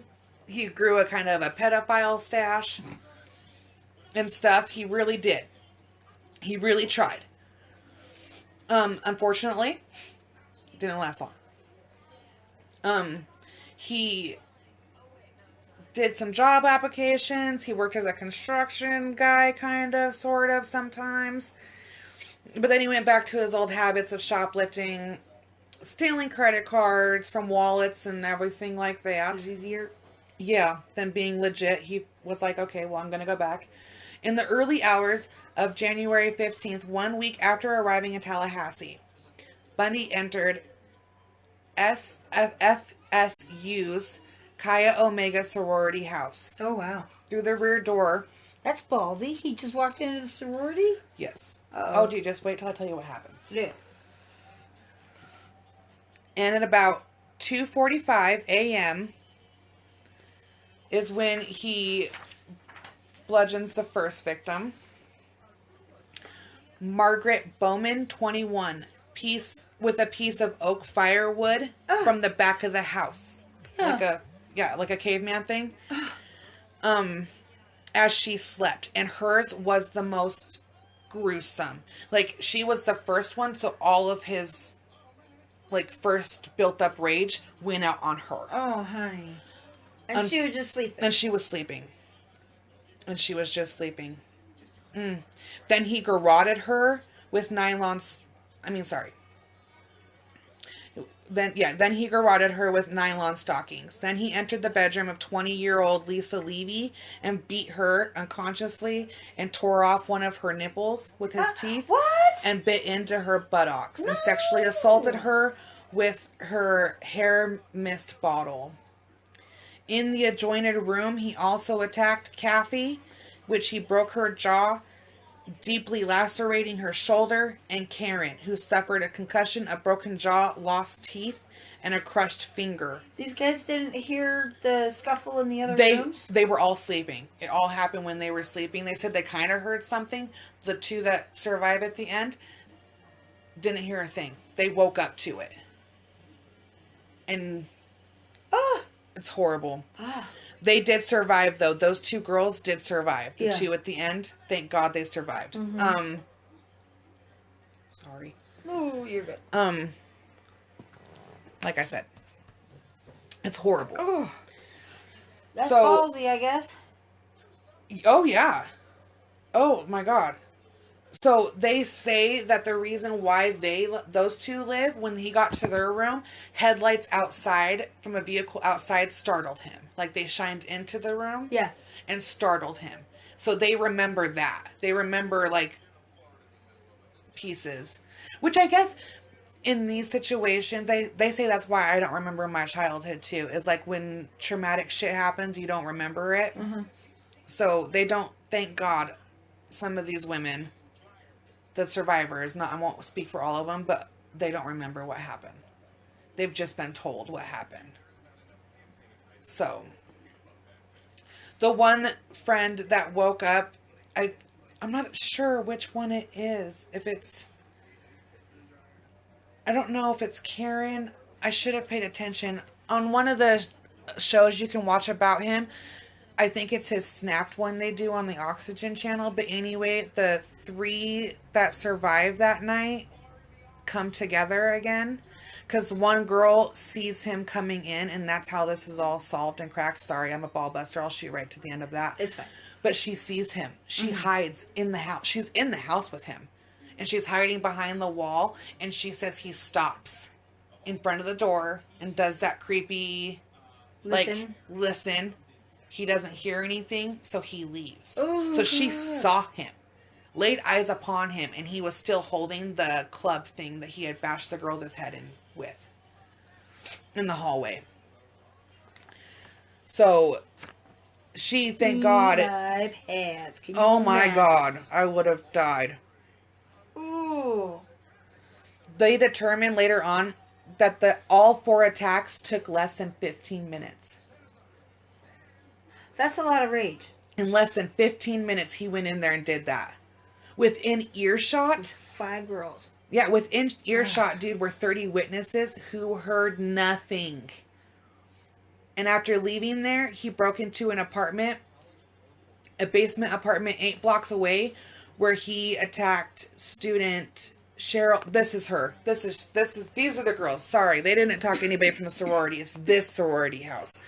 I don't know if they were an actual sorority or if they were just a bunch of college girls who lived together. Nonetheless, there was 4 of them that lived in the same house.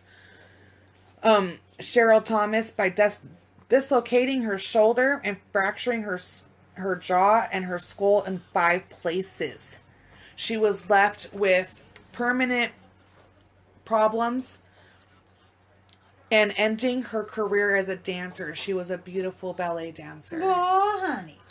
And on her bed, they found semen and a pantyhose mask that contained 2 hairs that were similar to Bundy's. And I just want to say in that, oh my God. Okay, so check it out. The one friend, they think that she's in bed. The 2 friends are sleeping in one room. The one friend is only in that room because she's newly moved in. So she doesn't have her own setup yet. And she's sleeping on the floor. Yeah. And she can hear the thud, the thud, the thud. She can hear noises. And so she wakes up her friend on the bed and she's like, hey, what is that? Hey, what is that? The friend on the bed gets irritated. And she's like, it's fucking nothing, dude. Go to sleep. And she's asking about Cheryl. She's like, there's a bunch of noise in Cheryl's room. There's a bunch of, like, you know what I mean? She's like, dude, shit's coming from Cheryl's room. It's not cool. Like, doesn't sound right. Guy in there last time you knew. Yeah, and that's what she thinks. Be alone. The one friend is like, dude, she's probably getting laid. And she's like, no, dude, that doesn't sound like anybody getting laid. So the one friend is like, hey, if you really fucking want to know, call her. They have an unspoken pact between them all that if something happens, you answer that fucking phone because it could be me in trouble. Yeah. So they do. They call her phone and they can hear it ringing through the walls. And followed the ringing is a bunch of thud, thud, thud, thud, thud. And a bunch of back and forth from different rooms in the apartment. And then the apartment goes silent. And then they can hear the ringing. And then they can hear Cheryl moaning on the floor. And they go in and save her. Fucking bam bam. Just saying. How much niftier do you need to be saved by your friends? And they didn't see each other. Dude, so she wakes up in the hospital. She has no idea what's happened. She's afraid her friend died. Mm-hmm. And like, they have, oh dude, I just couldn't even imagine. So she is recovering from that.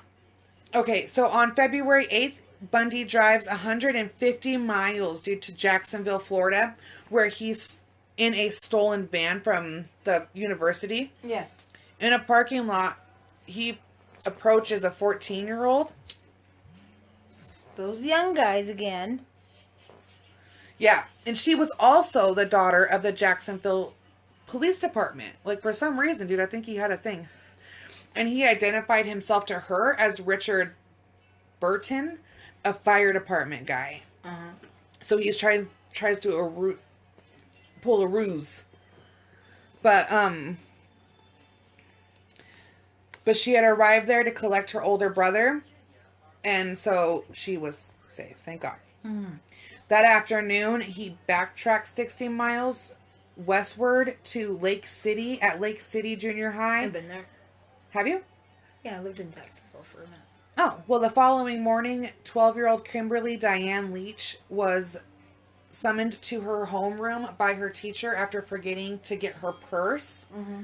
She had never returned to class. No. Several weeks later, after an intensive search, Her partially mummified remains were found in a pig shed near... Oh, if you've lived there, then you tell me what the fuck that river's called. Oh, Suwannee River State Park. Okay, yeah, and it's that's really green. There's a lot of rivers. There's a lot. You're by the pictures look Yeah, pretty. I mean, sorry. Yeah. That's 35 miles northwest of Lake City. She appeared to have been raped, and with her underwear found near the body contained semen. And there was evidence that she had died by a knife.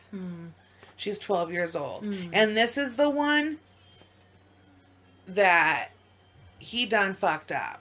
Florida don't play. Like, when it comes to their children, yeah, Florida is not a fuck around state. Like, dude. So, on February 12th, with insufficient cash to pay the overdue rent, with growing suspicion closing in on him, he steals another car. He flees back to Tennessee, driving westward across the Florida Panhandle. 3 days later, around 1 a.m., he was stopped by a Pensacola officer, David Lee, in the Alabama state, near the Alabama state line. After a wants and warrants check showed the Volkswagen Bug was stolen. Why did he steal a Bug?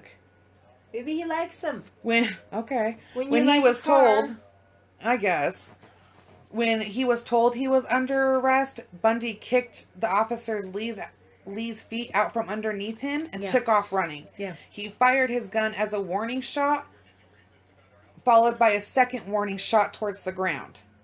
After that, he ran off. He does tackle him. In the stolen vehicle are multiple IDs, 3 sets of IDs. Oh, wow. Belonging to females, students, and then there was 21 stolen credit cards, a stolen TV,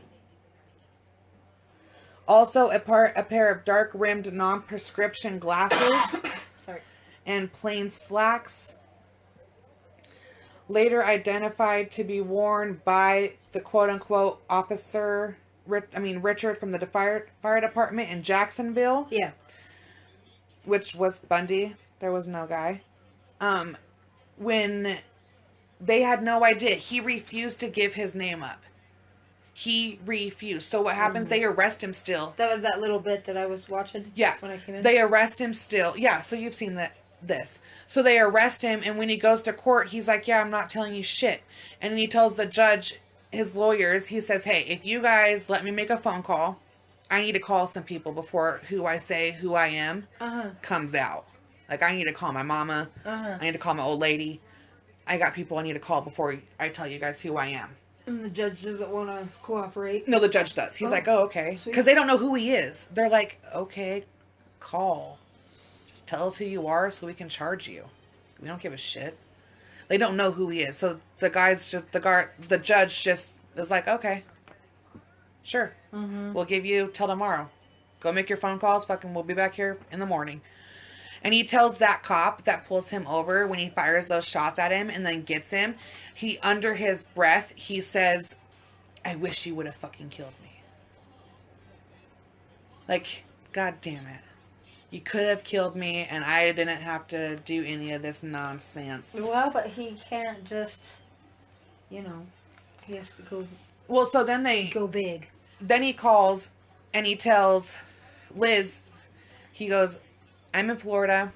She automatically is like, "Damn it, I thought you might have been." Because the Chi Omega murders have been everywhere all over the news. Because that was huge. That was a sorority house. He went room from room. Yeah.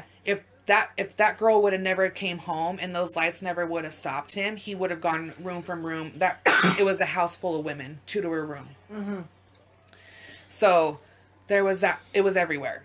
So Liz was like, "Shit, I had a bad feeling." National news. Yeah. So she was like, "I had a bad feeling you would have been down there." And he tells her, he's like, "I don't know what is wrong with me." Because she went through alcoholism. And so to get on her level, he kind of tells her, he's like, "It's like being an alcoholic, dude. I cannot stop. Like, I don't want to be this way. I am sick. Like, I don't know I don't know why. I am who I am, and I just don't know why I am." It's like maybe like a compulsion where you have to, you know. Yeah. So the trial was covered Mm. by 250 reporters from 5 continents, guys. This was the biggest thing. He was the OJ of his time back then. He was the OJ of 1979, sorry. That was like the world's first look at like the handsome, devilish, is he, could he, no, maybe, I don't know. Mm-hmm. But he's hot. And he's nice, and he's polite, and he's smart, and he's a lawyer, and, well, he's not a lawyer, but he's gonna be, like, he's handling his own shit. Like, it's crazy. The publicity is insane. And he, like, gimme. Loves it. Dude, he's like Exactly. the Cookie Monster. Yeah. Rah! Like, he's just loving it. Daybell's it. Well, yeah. Yeah. Sorry. So, wow. Sorry. It was the largest national court date in the U.S. Did OJ beat him out? I don't know. I should look. Oh, okay. Are we gonna do OJ? No. Okay. Maybe just because of his wife, because that's sad. But Yeah. OJ fucking did it. I've already said that multiple times. I believe that to my core. OJ did it. Anyway. So he handles his own defense, okay? And this is when he gets appointed to be his own attorney again in Florida. And he says his case was sabotaged from the beginning. The entire defense sabotaged. Everything sabotaged. That it was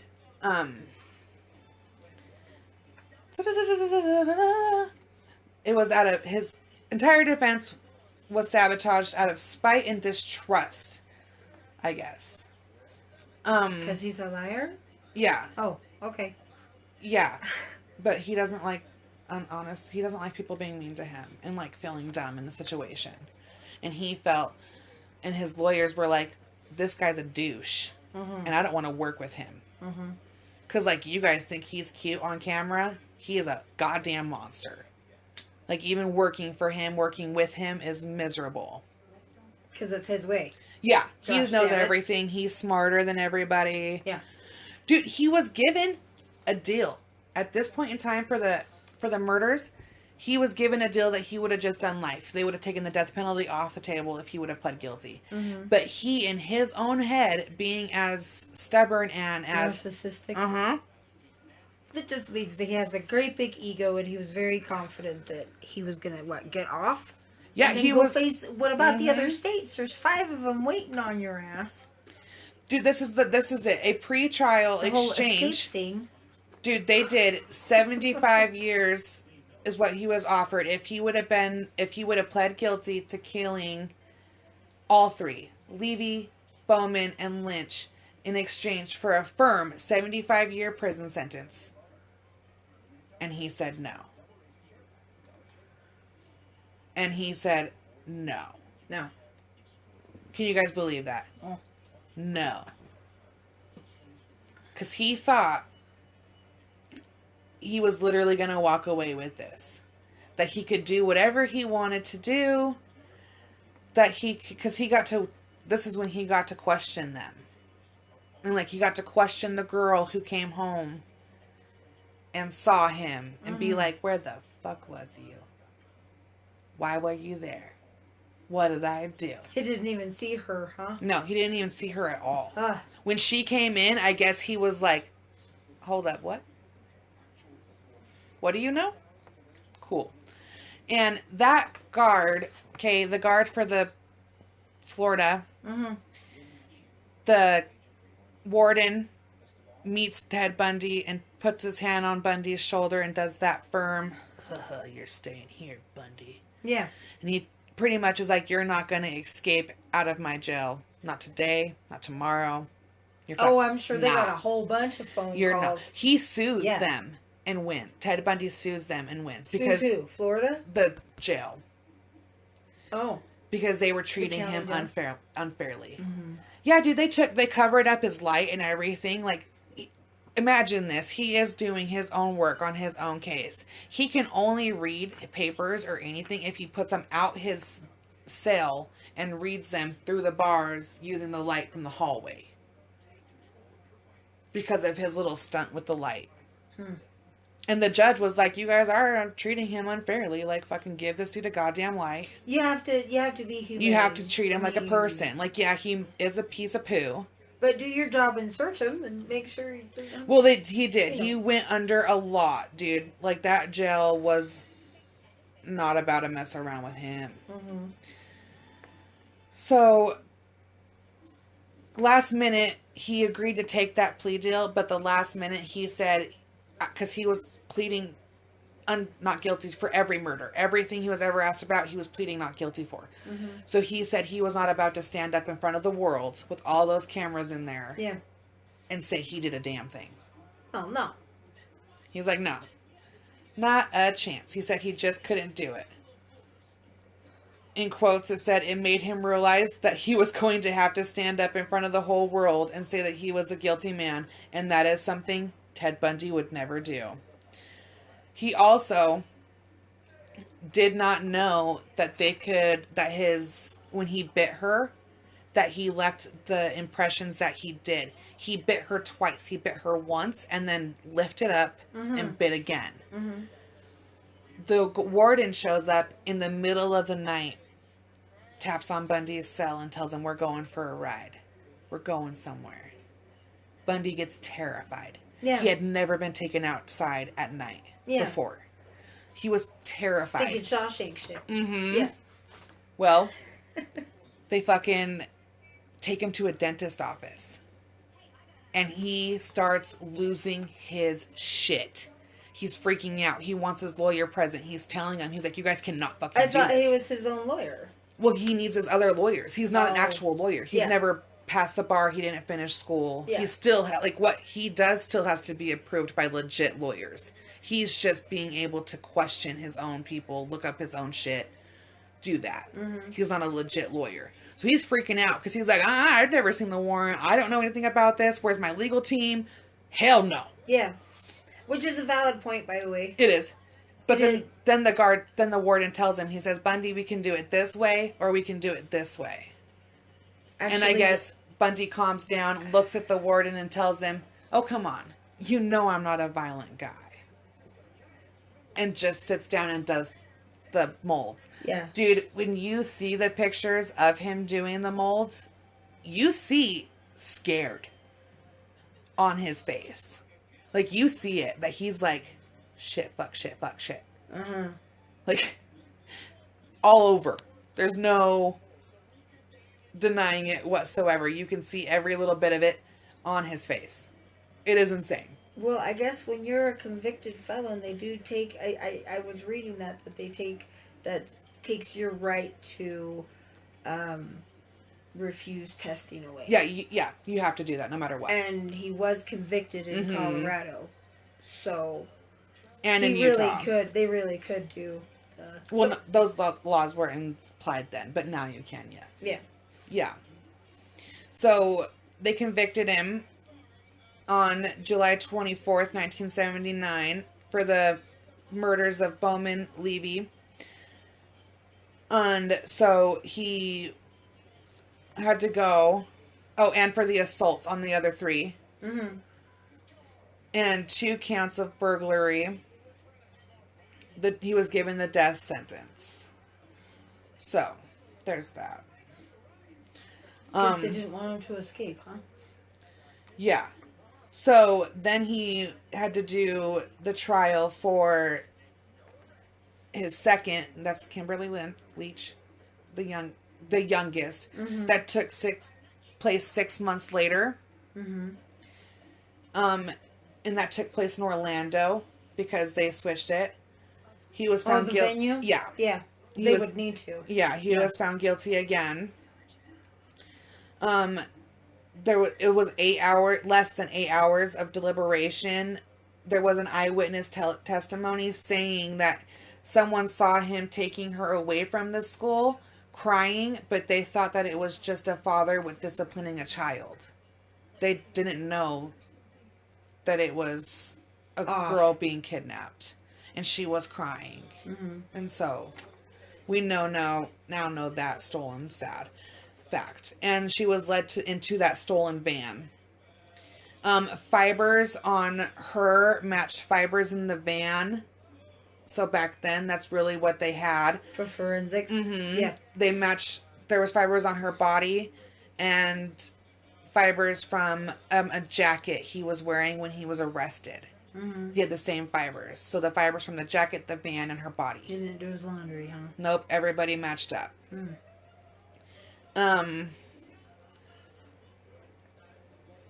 Scared me. Oh, sorry. During the penalty phase in Florida, he marries Carol Boone on the stand. Uh-huh. Which is like the most disrespectful thing you could possibly ever do during the murder trial of a 12-year-old is get married to your longtime psychopath follower girlfriend who moved to Florida to be near you. To be near you, to visit you, to see you, and to love you and behold you.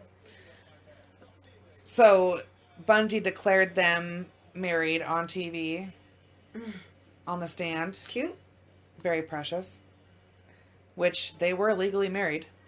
That legally did marry them. So do not fall for a psychopath and marry him in court. Say no. So they were the court of the little girl. Yes. In the middle. Yep. Okay.